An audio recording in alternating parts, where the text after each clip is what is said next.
তোমার বাবা এই 7টি কথা তোমাকে কখনো বলবেন না।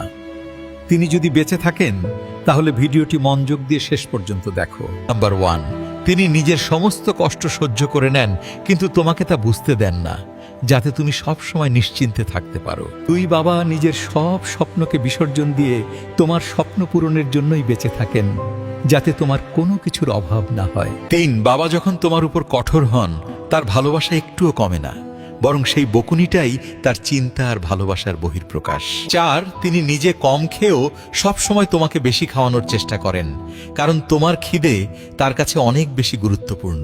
আজ বাবা নিজে কখনো কাঁদেন না, কিন্তু যেদিন তুমি সফল হয়ে তার সামনে দাঁড়াবে, তার চোখে আনন্দের অশ্রু দেখতে পাবে। 6, তিনি তোমাকে মজবুত বানাতে চান বলেই সব সমস্যায় সাহায্য করেন না, যাতে তুমি নিজে সমাধান করতে শিখতে পারো। 7, যেদিন তিনি এই পৃথিবী ছেড়ে চলে যাবেন, যেদিন বুঝবে তাকে ছাড়া জীবন কতটা কঠিন, কিন্তু তখন আর কিছুই করার থাকবে না। আর হ্যাঁ নাতিরা, আজ দেখা যাক কতজন নিজের বাবাকে ভালোবেসে আমাদের আজকের এই ভিডিওটিতে একটি লাইক করে যায়।